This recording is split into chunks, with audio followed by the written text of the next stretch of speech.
from Fort Ticonderoga down to Albany and then eastward across Massachusetts. It's going on right now. A team of oxen and cannon from Fort Ticonderoga are headed towards us. They'll be in Sturbridge, well, at Old Sturbridge Village this weekend, and there will be something outside the Cambridge Public Library on February 28th. So something to look forward to. Tonight, I'm going to talk about what happened after Colonel Knox arrived back in eastern Massachusetts. And we know, based on General William Heath's memoirs, based on which he wrote from his wartime diary, when that happened. On January 18th, 1776, Heath wrote, Colonel Knox of the artillery came to camp. He brought from Ticonderoga a fine train of artillery, which had been taken from the British, both cannon and mortars, and which were ordered to be stopped at Framingham. And on January 25th, John Adams and Elbridge Gerry were traveling back to the Continental Congress in Philadelphia, and they stopped in Framingham, and a farmer showed them the train of artillery brought down from Ticonderoga by Colonel Knox. And in his diary, John Adams listed exactly what was in that train of artillery. He counted 29 iron cannon ranging from 18-pounders to 6-pounders. Now, that was how in the 18th century artillerists designated cannon based on the weight of the ball that they shot. So a 12-pounder didn't weigh 12 pounds, it shot a ball that weighed 12 pounds. Adams also counted 9 iron mortars. Mortars were another type of artillery gun that shot metal shells filled with gunpowder, which went high up in the air, fell down, and exploded, hopefully where you wanted them to explode. Then Adams turned to the brass guns, 13 cannon and 7 mortars. The biggest of all of these was a 24-pounder. Adams' list exactly matches Knox's list at the beginning of the trip, except for one. A gun had fallen through the ice on the Hudson River while he made it. Actually, 2 guns fell through the ice. He got one back up. Knox left those cannon in Framingham because they weren't ready to be used. They were just big, heavy metal tubes, and they needed they needed carriages to move them around. They needed all the tools to fire them safely, rammers and sponges and worms. Now, the cannon that Knox had brought from Fort Ticonderoga over those weeks, they were not the only artillery pieces that the Continental Army had. Massachusetts patriots had started to collect artillery pieces in September 1774, 7 months before the war began. When General Thomas Gage sent redcoats out to Concord on April 19th, 1775, he was hoping that they could capture or destroy some of that artillery. I wrote about that in my book, The Road to Concord. In all, the Massachusetts Army started with about 36 artillery pieces. Then a company from artillery came up from Rhode Island with 4 excellent field pieces, according to the newspapers. Field pieces meant cannons that were small enough and on good maneuverable carriages so that they could be maneuvered around the battlefield, in the field, as opposed to big, heavy guns on ships or in fortresses, which were not as maneuverable.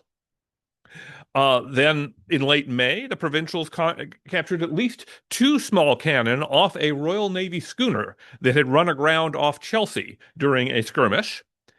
Of course, we have to subtract the 5 4-pounders that the provincials lost to the British at the Battle of Bunker Hill. What did that all add up to? Well, we have a report from Colonel Richard Gridley, the first commander of the Continental Artillery. On October 20th, after much, much prodding from General Washington and his aides, he submitted an inventory that listed the ordnance, shot, and shells now in camp. That covered all the Continental forces around Boston, both north and south of the Charles River. There were, he said, 41 cannon in all, ranging from big 24-pounders all the way down to tiny 2.5-pounders. And there were 10 mortars. Thus, Henry Knox did not bring back the Continental Army's first artillery pieces, nor its first big artillery pieces. He, however, brought back siege. The Army already had siege guns as large as any that he brought back, but his mission more than doubled the number of guns. And also in November, can I catch up here? This man, Captain John Manley, He captured a British supply ship carrying, among other things, a mortar 13 inches across at the mouth. That was such a large mouth that General Israel Putnam, nicknamed Old Put, just had to christen it the Congress.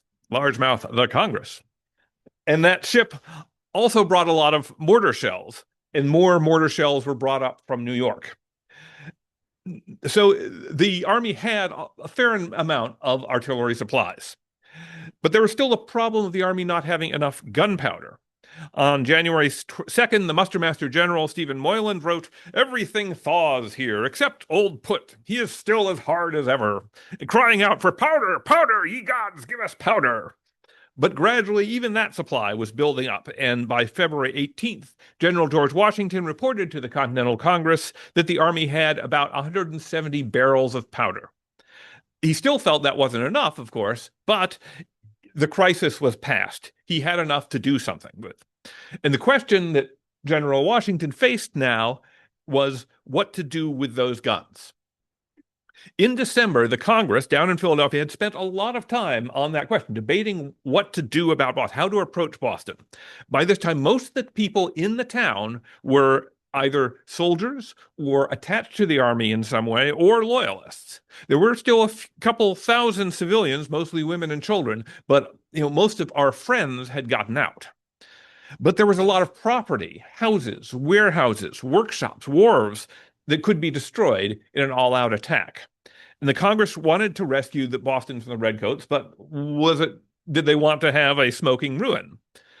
On December 22nd, the Congress finally resolved that if General Washington and his Council of War should be of opinion that a successful attack may be made on the troops in Boston, he may do it in any manner he may think expedient, notwithstanding the town and the property in it may thereby be destroyed. And the Congress's chairman, John Hancock, immediately sent that resolution to General Washington, writing, "You will notice the last resolution relative to an attack upon Boston. This passed after a most serious debate in a committee of the whole House, and the execution referred to you. And you may God crown your attempt with success. I most heartily wish it, though individually I may be the greatest sufferer," because he owned a lot of that property. Now, on their face, those messages to Washington said it was still up to him and his generals to decide whether to attack Boston. But Washington appears to have read them as pressuring him to do so. And that fit into his thinking. He actually wanted to attack. He wanted to do something. He really, really wanted to beat the British. He thought that was his job. This was why the Congress had chosen him, to drive the British out of Boston, not just to keep them in there. Strategically, he also hoped that big losses for the British Army in Boston would cause the government in London to think, oh, this is going to cost too much. We will change course. We will find a peaceful way to resolve the situation, or maybe there would even be a change in government or something like that. And privately, Washington was also motivated by wanting a certain amount of glory. He wanted a big victory. He was hoping to have a great, glorious battle of some sort. So all this left him feeling frustrated. He had been in Massachusetts since July, and he had not accomplished any of that. Back in October, he had proposed to his Council of War, all the other generals in the Army, to attack Boston, and that council had voted him down unanimously. And now he was leading a smaller army in early 1776 with militia reinforcements just trickling in. And on January 14th, he wrote to Joseph Reed, his former military secretary, "Could I have foreseen the difficulties that have come upon us? Could I have known that such a backwardness would have been discovered among the old soldiers to the service? All the generals upon earth should not have convinced me of the propriety of delaying an attack upon Boston till this time." Washington worried that the British government might be sending more troops to Boston. With more soldiers, he feared the Redcoats would attack his weakened lines and send the Continental forces reeling and change the course of the war. Now, in fact, General William Howe, inside Boston, wasn't planning anything like that. There were no more troops on the way. After the Battle of Bunker Hill in June, he had told his superiors that there was no reason to stay in Boston. New England wasn't going to be easily conquered. It was the most cantankerous, zealous part of America. It would be much wiser to leave Boston and start over in friendlier territory, say New York. It took weeks for Howe's message to get to London. It took weeks for the ministers to agree to this sort of stand down. It took more weeks for their approval to come back. So by the time Howe heard from his superiors that this was okay, the winter was too close for a safe evacuation by sea. And at that point, the transatlantic supply lines were pretty solid. So he decided to stay in Boston for the winter. But of course, Washington didn't know that. So he was still believing that he had to do something quickly, to drive out the British. And on January 18th, the same day that Colonel Knox arrived in Cambridge, Washington talked to his generals about the indispensable necessity of making a bold attempt to conquer the ministerial troops in Boston before they can be reinforced in the spring. So this was what he was pushing for, and now Knox arrived. Knox took operational command of the artillery regiment on January 28th, based on when his first regimental orders appear on the record. And right away, he was interested in integrating his regiment with the rest of the army. On February 11th, he said, "All parts must perform their proper offices like a grand machine, when good regulation depends on a number of nice wheels, the least of which being wrong disorders the whole." Everything had to work together. He was eager to contribute to his commander-in-chief's plan. He wanted to be close to General Washington. Now, in late January and early February, Washington was considering three options. The first was to use all those cannons and mortars to bombard Boston with cannonballs and shells and make the town unlivable, destroy a lot of property, but drive the British out. But the other American generals worried that the British could just get on their ships, move away a little bit, wait for the gunpowder to run out, come back. And you wouldn't have accomplished anything. The second possibility was an infantry attack. Now, ordinarily, Boston's geography would make that impossible because, as you can see, there was only one narrow little land bridge into the town, the Neck. And of course, the British had fortified that neck very, very strongly. The Continental Army thought about maybe doing an amphibious assault, boats across the river onto the land, but that was, of course, very risky. But the winter seemed to have changed things. There was now ice building up in the shallow water on either side of the neck, which in effect meant that there was a much wider bridge for men to get across on. Washington had in fact been worrying about ice since November because he was worried that the British would come out on the ice. But perhaps he could use the army, that ice, he could have his army charge in as long as the frost lasted. The third possibility that people were talking about was to draw the enemy out. This was basically to replicate what had happened at the Battle of Bunker Hill. Take a position that could be fortified and defended, and from there threaten the British in some way that so much that General Howe would have to send soldiers out against that position. Then you inflict a lot of casualties, which had happened back in June. And in fact, back in June in 1775, the Provincial Army had even discussed doing this strategy both in Charlestown and in Dorchester on the peninsula. But back then, General John Thomas, who was in charge of the lines in the southern wing of the army, said that such a move would be too dangerous without more preparation. And indeed, the provincial move onto Charlestown, the Charlestown Peninsula, was pretty slapdash. It was hurried, it was hasty, it was not tightly organized, it was not well supplied, and it led to a defeat, albeit one which both sides had come to realize was more costly for the British. But clearly, you don't want to send your men into a defeat. You want to be able to actually hold the position you're taking to draw the enemy out. But how to do that? On February 8th, General Nathaniel Greene wrote to his brother, "There is nothing new in camp, only preparations for making the attack. Whether it will take place or not, God only knows." General Washington was still looking for an option. He asked Lieutenant Colonel Rufus Putnam, an engineer, for a plan to occupy Dorchester Heights as a way to draw the enemy out. And on February 11th, Lieutenant Colonel Putnam sent the general a map of the terrain and a plan for building a covered way onto that peninsula. His plan that would shield the people going onto the peninsula from vision and attack by the British inside Boston. That would require 80 tons of timber to start with. A tremendous amount of resources, a lot of time to put that up. But Putnam saw no other way to provide safe access to the peninsula for all the time necessary to build earthworks on top of Dorchester Heights and make that a defensible position. And he thought the best plan he could come up with was to build a covered way in this frozen season, i.e. in winter, and then to be ready for taking possession of this ground in a favorable hour later in the year. So this was not a fast plan. This was not what Washington was really hoping for. And the next day, after receiving that plan, Washington went onto the peninsula himself to view it.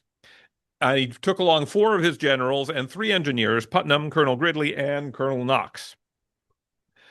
This is Rufus Putnam. That's Israel Putnam. They were cousins. Captain John Chester of Connecticut, stationed in Cambridge, recorded what he had heard about this visit. Yesterday, the generals went on to Dorchester Hill and Point to view and plan out the works to be done there. General Putnam says Gridley laid out works enough for our whole army to build for 2 years, if the frost was to continue in that time, and in short thinks we cannot do much to purpose there while the frost is in the ground. Something droll happened as they were up on the point and within call of the enemy. They observed 2 British officers on full speed on horses from the old line to the new lines and concluded that they were about to order an artillery leveled at them. Just that instant, they observed a fellow deserting from us to them. So they were worried that, the British on the neck were going to be completely aware that all the commanders are on the peninsula now, and possibly they would be bombarding that place, trying to cut off their retreat and so on. This set them all a-running and scampering for life, except the lame Colonel Gridley and Putnam, who never runs, and tarried to wait on Gridley. Washington and his team made it off the peninsula, but they had seen that the frozen ground would be a huge obstacle to building earthworks up there. So Washington went to the other side of the siege lines and looked there. On February 13th, the next day, he was expecting Lechmere's Point in Cambridge. The volunteer engineer working there, Jeduthan Baldwin, noted that they found a good bridge of ice to Boston. The Charles River was frozen at that narrow spot. A person could walk right across to the west end. So Washington got to thinking more. Meanwhile, the British had watched the Continental strengthening their batteries. They had learned that the militia of the country was being called in. They didn't want the enemy to dig in on that peninsula. And they may indeed have heard about Washington going out and scouting there. On February 13th, the same day that Washington was up on Lechmere Point looking at the ice, General Howe ordered a detachment from Castle William, this island here, under the command of Lieutenant Colonel Alexander Leslie, and one composed of grenadiers and light infantry from Boston, commanded by Major Thomas Musgrove, to pass over the ice with directions to destroy the houses and every kind of cover whatever on the peninsula. According to Martin Hunter, then a young officer in the army, Major Musgrove, on the left here, was by much the best skater in Boston. The young British officers had been going out to Jamaica Pond the previous winter and skating. And so I like to imagine Major Musgrove skating ahead of his men, twirling around. I don't think he probably did that, but Musgrave was comfortable on the ice. And early on the morning of February 14th, Musgrave led a few hundred men from the Boston Neck to the near end of the Dorchester Peninsula. And they marched across the harbor side, setting fire to the houses they came across. And meanwhile, Colonel Leslie landed men from the castle, and the 2 British parties met at the foot of Dorchester Heights. There were about 60 Continental soldiers stationed on the peninsula acting as sentries. The British grabbed the squad at the point, a sergeant and 5 men. The Redcoats also took one civilian prisoner, an old man who lived in one of the houses. But most of the Americans slipped off the neck. And at the eastern end of the peninsula, Musgrave's soldiers got into the boats with Leslie's, and they all evacuated to the castle. And then the Americans went back on and did their best to put out the fires. But the British succeeded in destroying a number of houses which would have provided shelter to Continental soldiers if they were to try to go on to the peninsula in force. A couple of days later, the British sent back 3 of the prisoners that they had taken. 3 others decided they wanted to stay. So clearly they were not. It feels like the British were sort of thinking, this is over. We don't need to keep these. Washington, however, was still very eager to do something, to take action.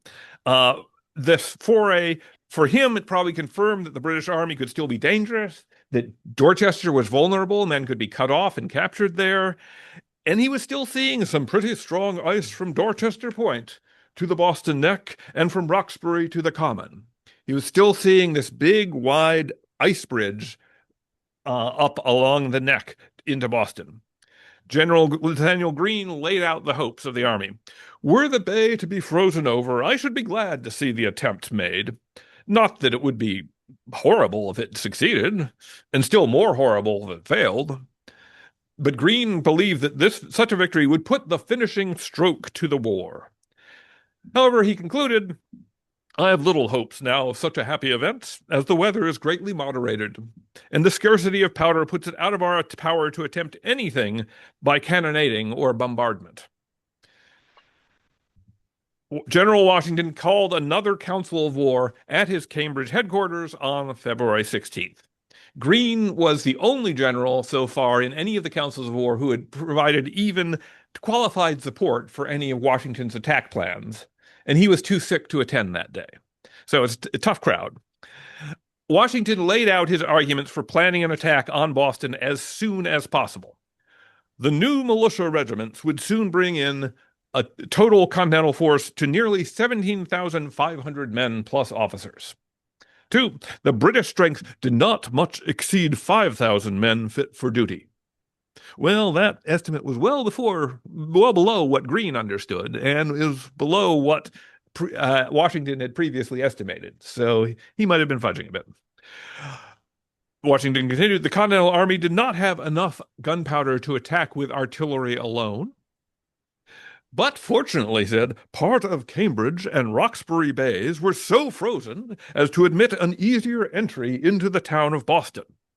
Washington therefore concluded that a stroke well aimed at this critical juncture might put a final end to the war and restore peace and tranquility. And that stroke, what he was advocating for, was an infantry charge across the ice, across the Charles, up the neck, where on ice there is no cover. Continental soldiers really like to have cover, like to be behind walls, like to be in ditches, against positions that the British military engineers had been building up for months with fortifications and artillery. The Council of War thought this was a bad plan. A very bad plan. Among their objections, the King's forces were stronger than Washington described. The British had artillery, they had warships, they were possessed of every advantage the situation of the place affords, i.e., they were in good position. The Continental Army was still too small and still too poorly armed. Less than half of the promised militia had arrived. They just didn't think this was ready at all, even if you could get the men brave enough to do this. In particular, General Artemus Ward, the second in command, and General Horatio Gates, the most experienced military officer in the room, spoke against the proposal, but all the brigadiers present were exceedingly doubtful. And Washington sourly reported that result to the Congress. The Council of War, being almost unanimous, I suppose must be right. And the letter in which he said this, it is rare in Washington's official correspondence, where you can really see his emotion, his personal emotion coming across. He was really feeling frustrated and stymied. So he asked the generals what they were going to do. And Ward proposed an alternative move. The attack must be made with a view of bringing on an engagement and of driving the enemy out of Boston, and either end will be answered much better by possessing Dorchester Heights. Now, in fact, General Ward had been talking about Dorchester Heights for months now, and he is finally getting people to listen. The generals at the council agreed that this was the best plan, starting with an artillery bombardment as much as they could to soften up the British positions. Washington expressed the result in a letter to Reed, his secretary, on the 26th of February. I am preparing to take a post on Dorchester Heights to try if the enemy will be so kind as to come out to us. Now, the challenge would still be to get men onto that peninsula long enough for them to build up a strong position on those hills without being attacked from different directions, cut off, and captured. At first, General Washington said that challenge would be left wholly to General Ward to solve, since he had suggested the idea. But of course, he couldn't keep out of the planning. He wasn't that sort of person. The key breakthrough came from Lieutenant Colonel Rufus Putnam. He later described that moment in a memoir. I was invited to dine at headquarters, and while at dinner, General Washington desired me to tarry after dinner, and when we were alone, he entered into a free conversation on the subject of storming the town of Boston. That it was much better to draw the enemy out to Dorchester than to attack them in Boston, no one doubted.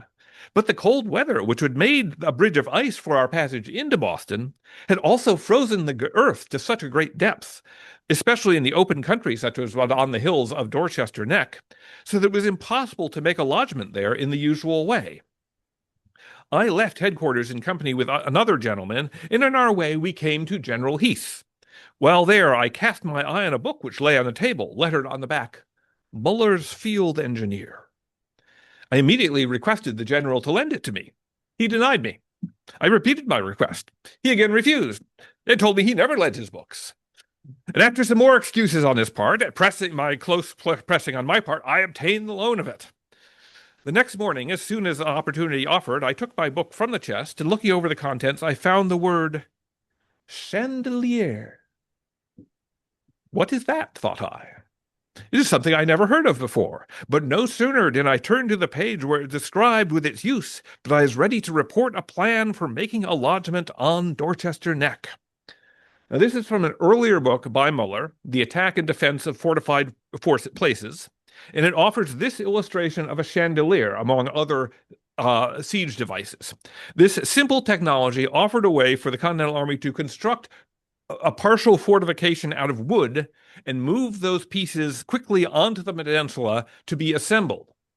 You put up these frames like the pillars of a picket fence, and then you piled up bundles of sticks tied together, fascines, between the pillars. And this wasn't very strong, but it could absorb musket fire for a while, long enough for the people behind the chandeliers and fascines to be digging into the ground, to be building up a stronger fortification. Gridley and Knox arrived at Heath, or at Putnam's a few minutes after he developed this plan. They quickly agreed that this looked like the best option. And they presented it to Washington, and soon the woods and workshops behind the American lines, there were woodsmen, there were carpenters, chopping down trees, getting branches, preparing those chandeliers and fascines and other wooden pieces. Heath recorded that bundles of screwed hay were brought from Chelsea, all the way on the other side of the siege lines. John Goddard of Brookline, who had been appointed Wagon Master General to the Army of the 12 United Colonies in the previous year, he started to assemble a convoy of over 300 teams and wagons from the farmers of Brookline, Dorchester, Roxbury, and the other surrounding towns. Regimental commanders were ordered to send all the axes, pickaxes, spades, shovels, and other entrenching tools now in their possession to Cambridge. So all parts of the army, all parts of the countryside were now working together on this plan. On February 26th, Washington mentioned the plan for the first time in letters to the Congress and the Massachusetts Council. And the same day, Ezekiel Price, a Boston official living in Milton, wrote in his diary, "It is said that the heavy cannon which were left at Framingham are brought down to Cambridge, everything getting in readiness to make a push by our army. Colonel Knox's fine train of artillery were now moving into the fight." Back on the siege lines, troops built platforms for mortars at Lechmere's Point and near Lamb's Dam in Roxbury. And the next day, Washington's general orders told the entire army, "The season is now approaching when every man must expect to be drawn into the field of action." And a minister named the Reverend William Gordon, who was recording events, he reported, "The doctors, surgeons, mates, etc., had been preparing 2,000 bandages for broken legs, arms, and dangerous wounds." This was going to be serious. The Continental commanders still expected the British to counterattack that new position as soon as they saw the men up on the heights. So they came up with their own plan of counterattack from Cambridge, across the Charles River into Boston, thus dividing the British attention. General Sullivan's and General Greene's regiments were starting to make bateaus and 3 floating batteries, which are basically barges with a 112-pounder cannon at the front. So they were preparing to do an amphibious attack across the Charles if need be. Quartermaster Thomas Mifflin suggested that the move onto the peninsula be timed for the night of March the 4th. That way, the British most likely would see the fortification and strike back on March 5th, and the commanders could have the wonderful effect upon the spirits of New Englanders to tell them when about engaging, "Remember the 5th of March, to avenge yourselves for the massacre at Boston." Washington probably wished they could do it sooner. By this time, he had become more enthusiastic about moving on to Dorchester Heights even than General Ward. The American operation finally began.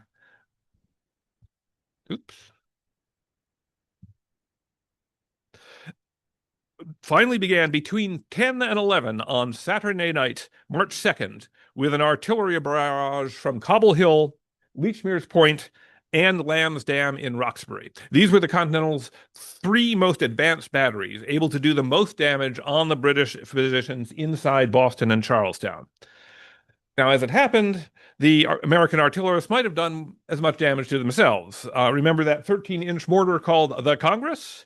Jeduthan Baldwin reported the Congress was split with the 3rd shell thrown from her. Blew up.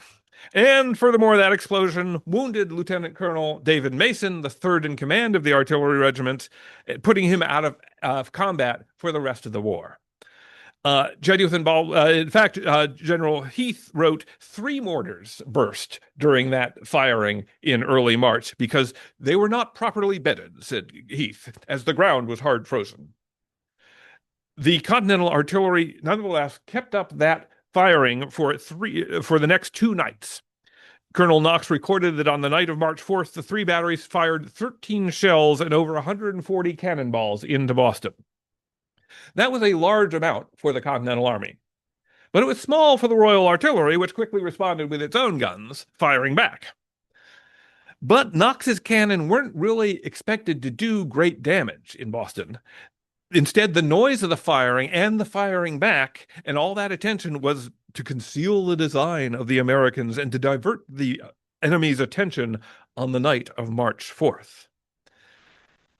The Reverend William Gordon said that night was remarkably mild for early March, with a bright moonlight above on the hills, but haze near ground level.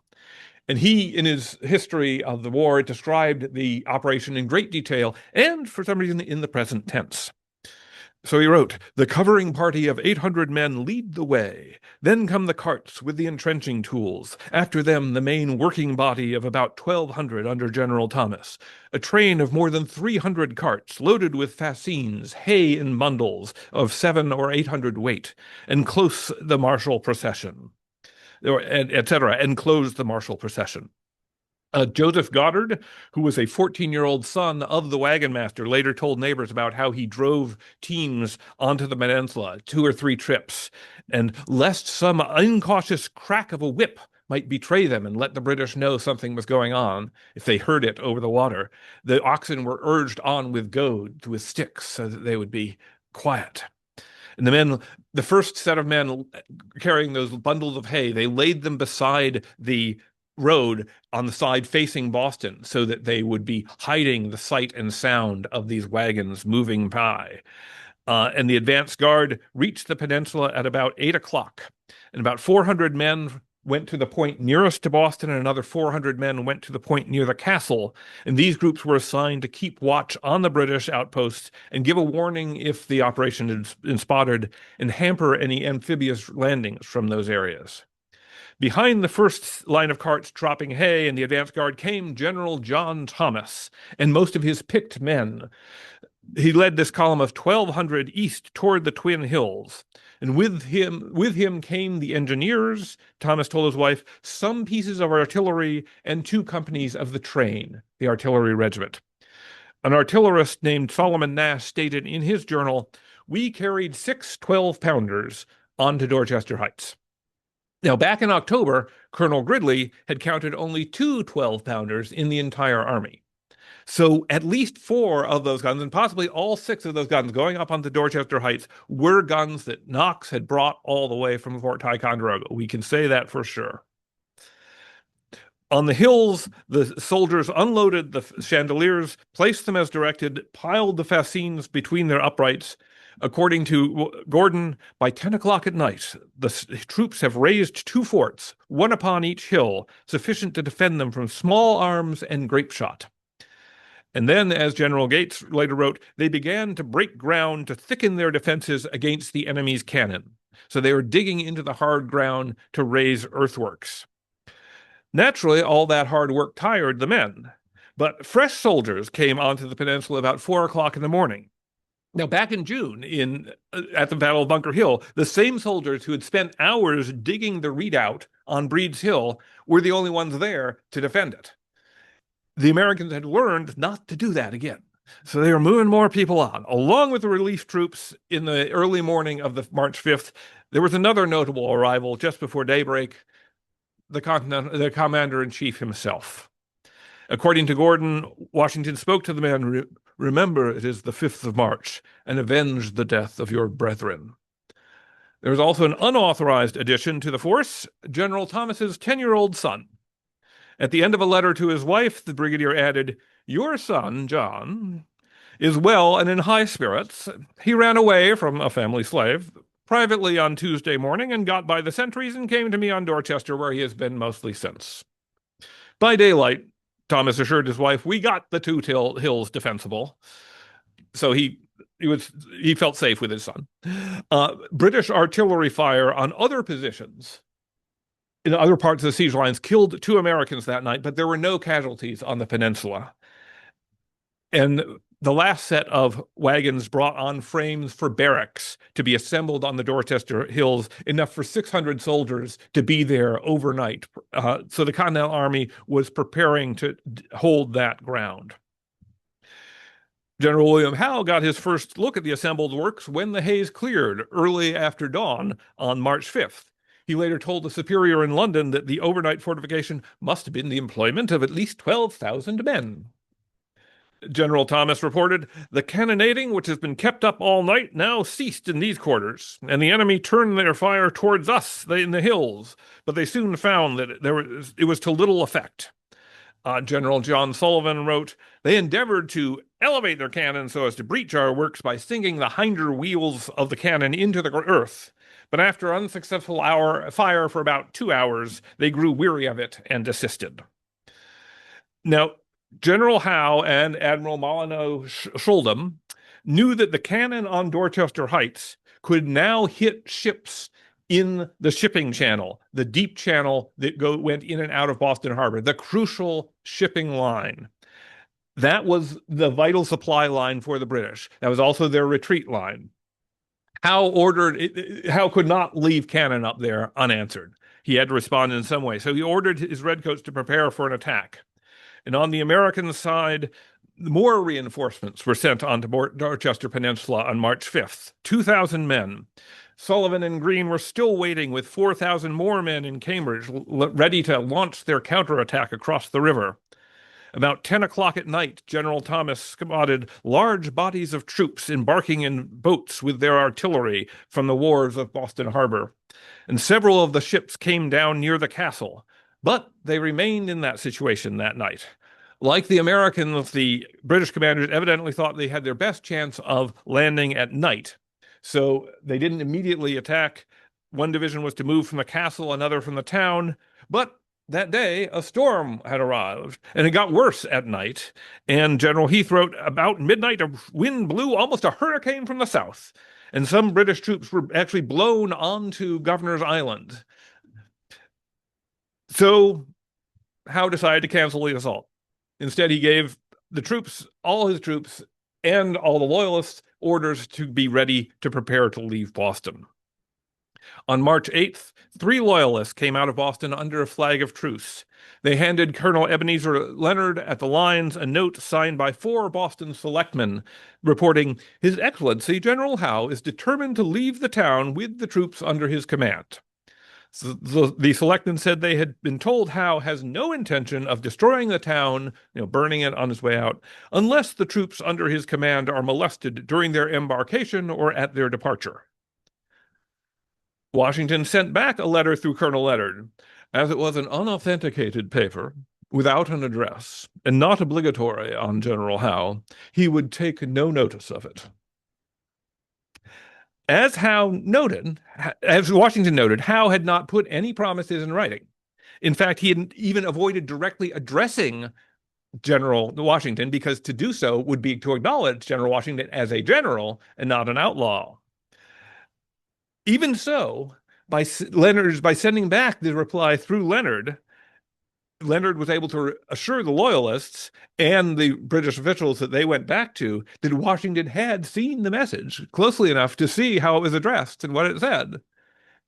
So, and indeed, the staff at headquarters here were sending copies of the letter around, sending it to the governor of Connecticut, saying it seems very evident that they can no longer keep possession of the town. Howe had successfully conveyed his intentions to leave peacefully as long as the Americans had not attacked his forces. Washington had signaled back that he had seen that message. Neither of them directly addressed the other, but they now had the basis of an understanding. It took 9 more days before the British finally embarked completely. During that time, there was a little more firing back and forth. Some Americans on the peninsula died from artillery fire, a handful. But on March 17th, Continental troops marched up the neck into Boston, and the first campaign of the Revolutionary War was over, and it was an American victory. That was the first success of the team of George Washington and Henry Knox. The 2 men, they would continue to work together for the rest of the war. Knox always stationed and working closely with the commander-in-chief. And then after the war, Knox became the Secretary of War, first under the Confederation Congress, and then under President George Washington, building on a relationship that started here at Washington's headquarters in Cambridge with a plan to use a fine train of artillery. Thank you.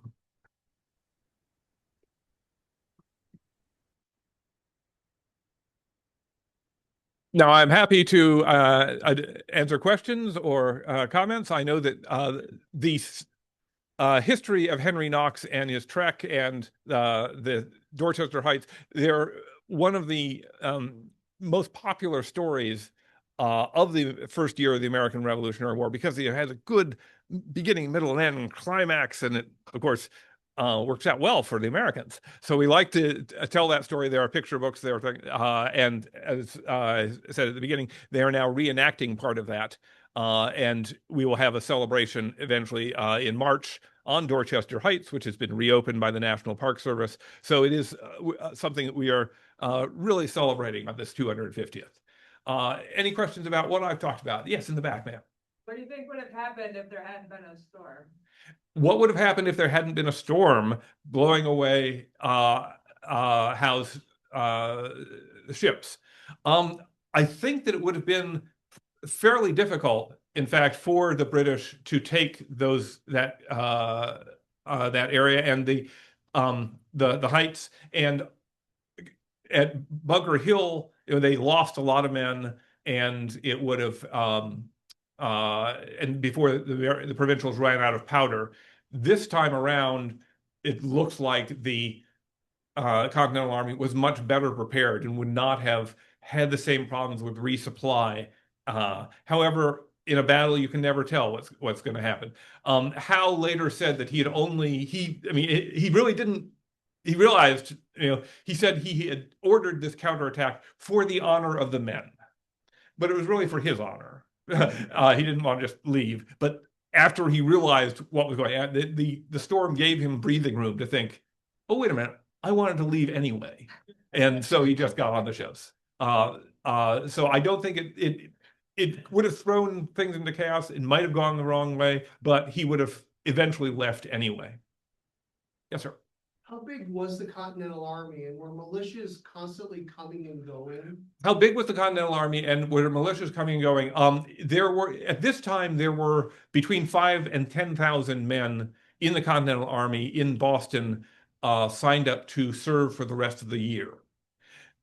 That was much smaller than what Washington found when he arrived in July 1775. A lot of men had decided that they were done.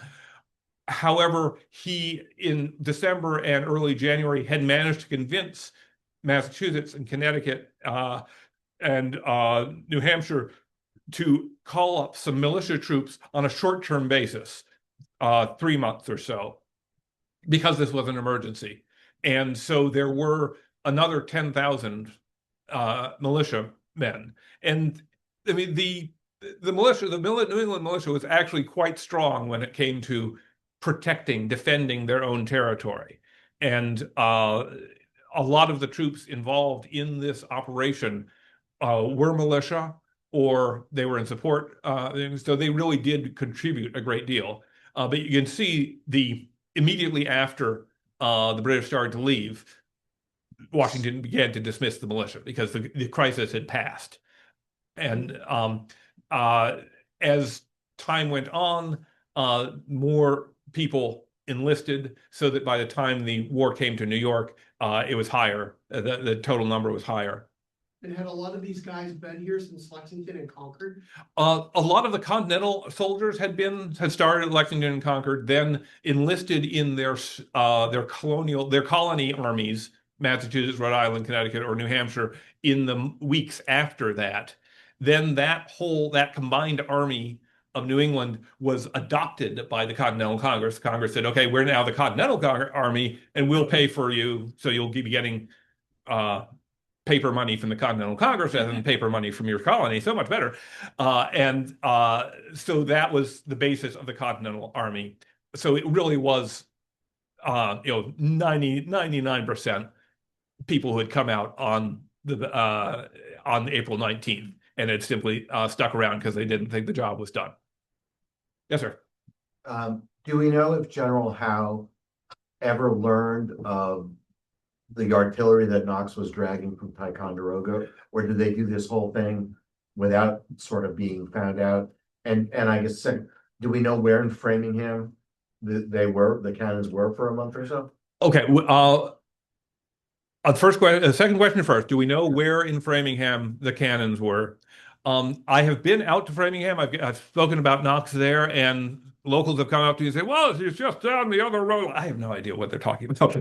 But there is at least tradition in Framingham to know where these were. And there is an event in Framingham next month related to Knox, so perhaps somebody will speak about it then. I don't know. I think, in fact, they were probably spread out, and because you had 58 cannon to put on carriages. That's a lot of work to do.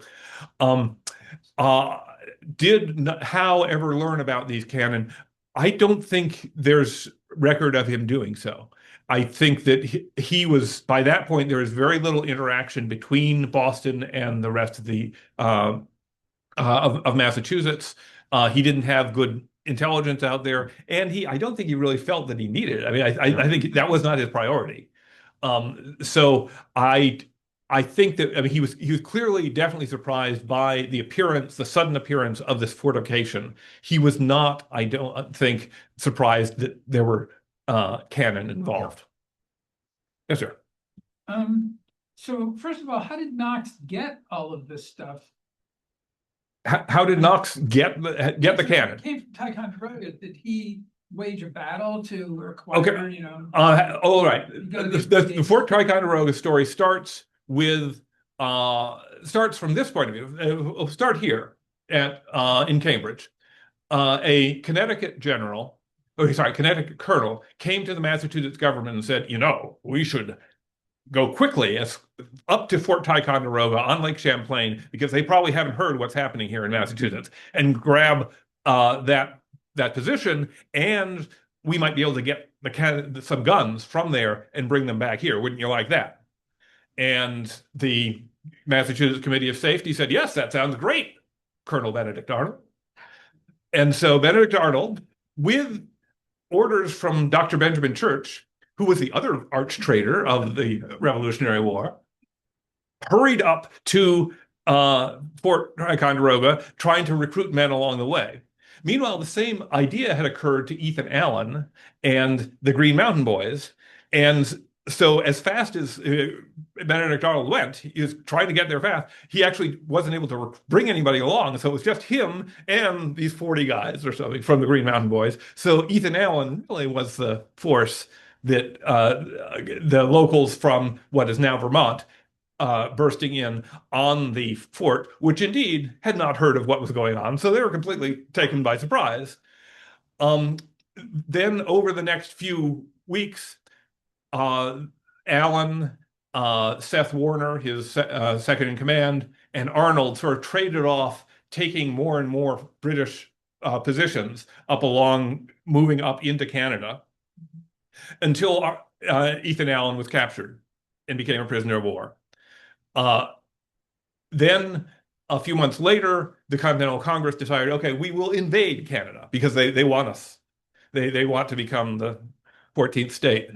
They weren't even talking states yet, but they were certain. It is something which some Americans continue to believe. And so the Congress sent General Richard Montgomery up the St. Lawrence River to try to take Montreal and Quebec. As soon as he left, General Philip Schuyler, who was in charge of the Northern Department for the Continental Congress, he began collecting the cannon from Crown Point, from other places along Lake Champlain and Fort Ticonderoga, guns that General Montgomery had not decided he didn't need going up into Quebec.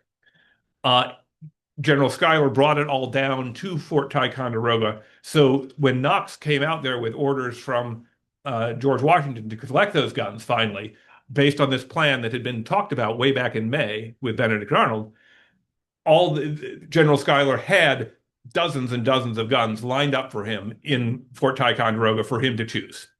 And that's how, for him, it was just going to the warehouse and saying, I'll take one of those, one of those, one of those.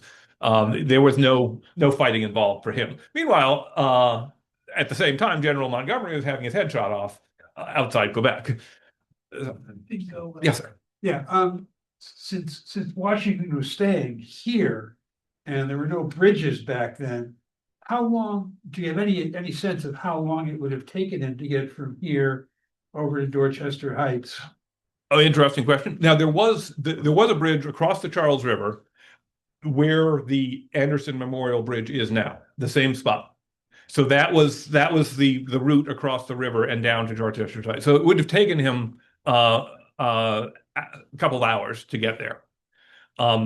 It is possible that when he was inspecting lines and things like that, he stayed elsewhere overnight if it was out for a long trip. The most famous anecdote about that bridge is that in August he put in his general orders that the generals, all for cleanliness, but do you have to bathe naked when ladies are walking by? And so that's one reason why we know that bridge was in use by the Continental troops. Is there an online question? I'm gonna represent a few questions from our online friends. Oh, she has had her hand up for like a very long time. All right, go ahead. Why don't you go ahead? And then we've got some folks who have had questions online for a while too, so go for it. I was interested in the accuracy that these cannons would have had. You said that when they got them on Dorchester Heights, they could get into the shipping lane. So if I'm the captain of one of those ships, how nervous do I have to be? Like, are these guys pinpoint? Are they, we're hoping it goes there, but we're not sure, but how worried am I? I would say that the odds are that they're not going to hit you, but if they do hit you, it's really bad. So the expectation value is low. And the British were already seeing from privateers or General Washington's schooners, other American ships trying to capture supply ships. That had already caused the insurance, the marine insurance costs in London to go up, which is one way that the British government kept track of, okay, is this going to cost us? So it was, again, since General Howe wanted to leave anyway, better to do it safely than to risk it. And the other thing happening is that the harbor was really rather full at this point because there were a lot of the Royal Navy ships, there were troop ships, there were supply ships. So even if you you didn't have to hit one ship, you could just sort of lob it in there and maybe get lucky. So it was a danger, no question about that. Okay, now online. Okay, so I'm gonna put together a couple of questions from Robert about cannon location and targets.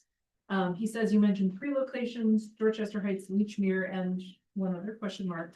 And then the other piece of that question is, what were the specific targets of the Patriots cannon that fired into Boston? Was one of them Castle Island?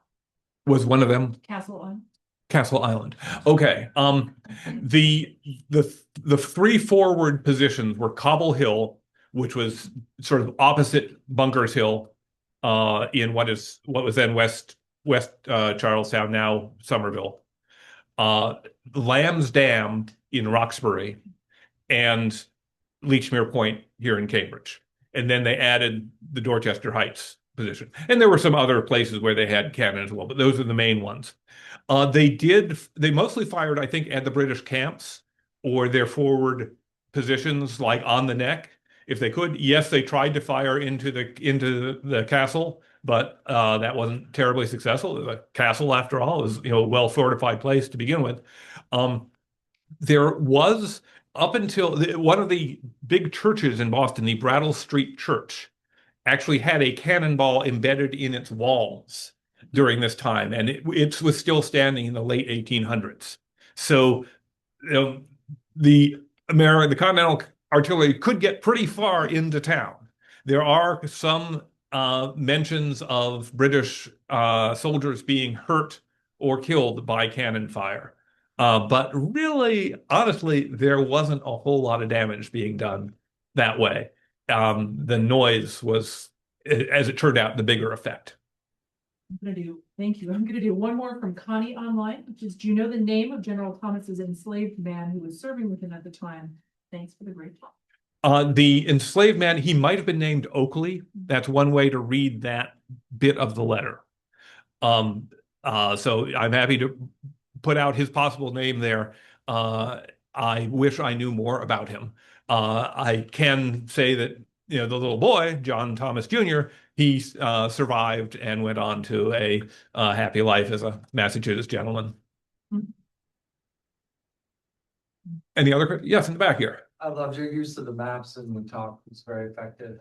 Thank you. But my question is, to what extent was this time in Boston an opportunity for Washington to identify talent on his command staff and also identify people that maybe weren't so talented? Okay. What Washington finding talent? I think, in fact, the big story of Washington at the Siege of Boston was that he came here with this idea that his job was to push the British out, hopefully with a big, glorious battle. He would be done by the end of the year and go home. And it dragged on and dragged on, and he never had the great battle. In fact, at the end of the siege, as he won, as he was getting a medal from Congress, he was writing to a relative that he was bitterly disappointed by how this had turned out. But what he didn't realize was how important what he was learning was. Things like military administration, things like you can rely on Nathaniel Greene. You can rely on Henry Knox. You can rely General, John Sullivan, maybe not reliable, but damn enthusiastic. William Heath is just a sad sack who's not going to be doing much for you.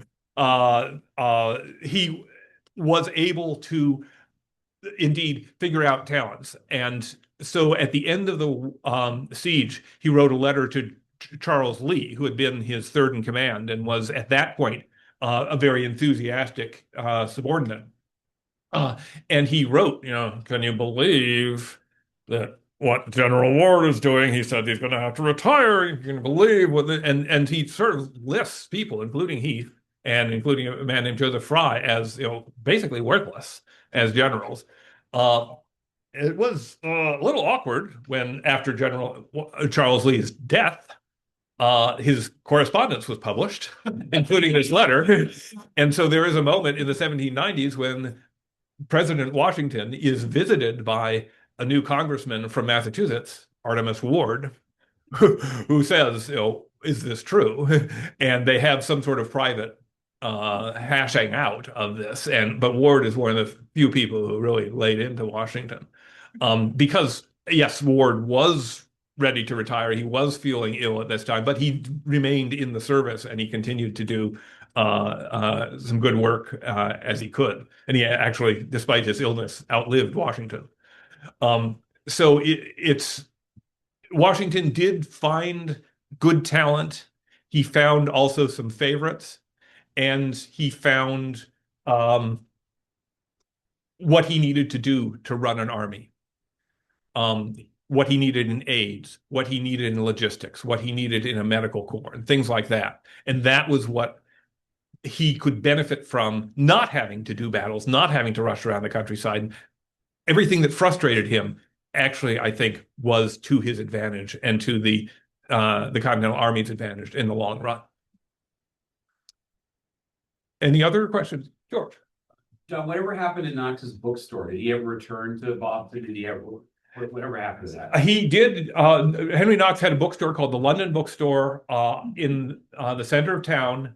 It's probably, if you're in what's called Pie Alley, between Old South Meeting House and the Old State House Museum. If you are standing in Pie Alley and you look across at the Starbucks, that's probably where Knox's bookstore was, the Starbucks.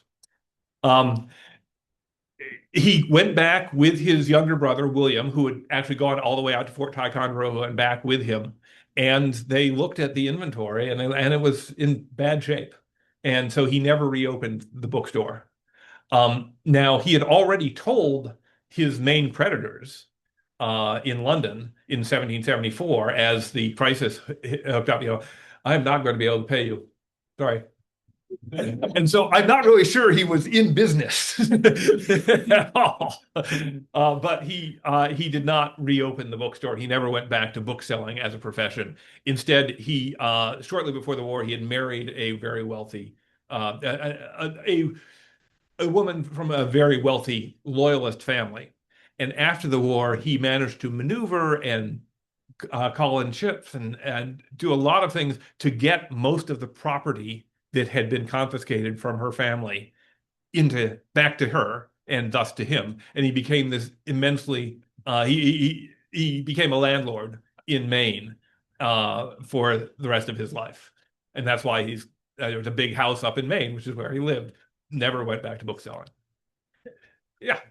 Did Rufus Putnam go on to additional successful engineering? Rufus Putnam, clearly he was the man, the crucial person in this act of the war. He did continue in the war, in the Continental Army as an engineer, pretty successfully. Eventually, the artillerists, Henry Knox, his group of artillerists were sort of overshadowed by the French, who were much more professional like this. And there was even a moment when a French officer was going to be put on top of Henry Knox. And there was a lot of worry about that. And that was solved by a horse. The French officer's horse went off the end of a ferry in New York somewhere, and they both drowned. So that end of that problem. Rufus Putnam did not, I think he might have remained at lieutenant colonel, maybe gotten to be colonel level. After the war, he became prominent in the New England settlement of Connecticut. So he started to put his surveying and other talents to use out there. And so the Putnam family made a trek to Connecticut. So that's where the second place he's prominent. Yes, ma'am. Where do they get the oxen that are currently at work now? Where do they get the oxen? Okay. I understand that this weekend at Old Sturbridge Village, there will be oxen. I don't know whether they are oxen that have come all the way from Fort Ticonderoga, where they have oxen, or whether they're Old Sturbridge's oxen. They do have oxen there. Yes, exactly. And They're easy to come by these days. It is a long way to make an oxen come all this way in winter and then to take them all the way back. Or do you put them on a cart? I don't know. I can't tell one ox from another. But there are going to be oxen there, and there are oxen out at Fort Ty, which were part of some of the other events. Interestingly, what was actually the situation is that there's a letter from Colonel Knox to General Washington in mid-December 1775 saying, I have contracted with Mr. Palmer in Stillwater, New York, to hire 80 oxen and sleds. And that was published in the 1800s, and there were a lot of paintings based on that, showing all those paintings we see of oxen carrying guns through the wilderness, through the snowy landscape, are based on that. Shortly after Knox sent that letter, he realized that General Philip Schuyler, the head of the Northern Department, was in fact in New York. He had thought he was down in Pennsylvania talking with the Congress. And so he had to bring Schuyler up to date on his plans. And Schuyler said, countermand that. We're using my sleds. We're using my horses. Using my people. And Knox, it was set up at the end of December. It looks like this meeting between Schuyler and Palmer, these two big men from different towns in upstate New York, and they hashed out the costs, which had not come up when Schuyler said countermand that order yet. But Schuyler decided, Palmer's going to charge you too much. We're using my horses or my people's horses and the sleds I'm making. And so, although Knox had planned to use oxen, he actually had to use horses, because when your general says, I have a plan, you use the general's plan. And so the best documented part of the trip from Fort George, Stillwater, Saratoga, that area of New York, down and then east into Massachusetts to Springfield, that's the part where Knox kept a diary. Those were horses, almost all horses. There's one moment when trying to get over the Berkshires, he adds an oxen or two. But otherwise, it's horses. We even have a memoir from a little boy, or a boy who was working for his father on that trip, and then 60 years later wrote his memoir, and he's clear that it's horses. So we all think oxen. We're going to see oxen in Sturbridge. We see oxen in Springfield. Well, we may even see oxen on Cambridge, on the lawn outside Cambridge Public Library. They were actually horses, probably. So enjoy the oxen while you can. They're very picturesque. Yes, sir. Question. So it really sounds like if Washington had kind of done nothing, Howe would have packed up and left. But as soon as basically he felt it was, it took like months to, get the orders back and everything. So basically, if Washington had just sat on his hands for a while, Howe would have just packed up and left. Quite possibly.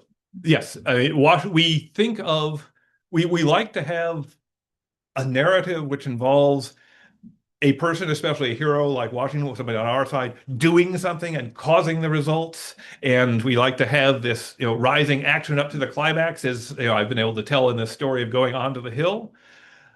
But the crucial battle in the siege of Boston was the Battle of Bunker Hill in June, before Washington.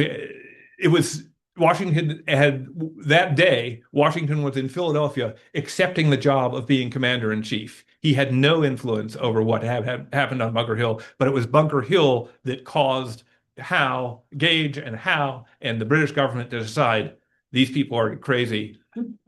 We should just leave, cut off New England and start over. And so, I mean, it's quite possible that if there had been very lackluster leadership and that Howe could have come October and he's burst out and he's taken Roxbury, he might send a letter back and say, actually, I've changed my mind. We're doing okay. So Washington did succeed. We don't know if anybody else could have held the army together. We don't know. And in fact, this is one of the lessons he had to learn later in the war, that his job was more to hold the army together than it was to have a big major battlefield victory.